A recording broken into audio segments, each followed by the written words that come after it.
Prompting जिन बच्चों को neuro developmental disorders होते हैं, for example ADHD, ASD, learning disorder वगैरह, उन बच्चों में प्रॉम्प्टिंग बहुत ज़्यादा यूज़ की जाती है, ठीक है? प्रॉम्प्टिंग का मतलब है कि बच्चे को वर्बल, विजुअल या फिर सिचुएशनल क्यूज़ प्रोवाइड करना, हेल्प प्रोवाइड करना, ताकि बच्चे किसी भी बिहेवियर या रिस्पॉन्स को स्टार्ट कर सकें, मेंटेन कर सकें और फिर उसको सिचुएशन के अकॉर्डिंग मॉडिफाई भी कर सकें।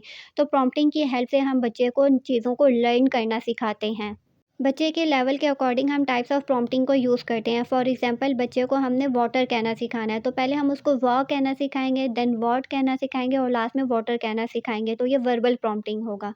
अब फ्लैश कार्ड पे कुछ डिफरेंट ऑब्जेक्ट्स बने होते हैं, तो फ्लैश कार्ड्स की मदद से जब हम बच्चे को ऑब्जेक्ट्स की रिकॉग्निशन सिखाएँगे, तो उसको विजुअल प्रॉम्प्ट कहेंगे। जब थेरेपिस्ट बच्चे को खुद से एक चीज़ मॉडल करके सिखाएगा, फिर बच्चा उसको रिपीट करेगा, तो उसको हम मॉडलिंग प्रॉम्प्ट कहेंगे। For detailed videos on these topics, don't forget to like, share and subscribe.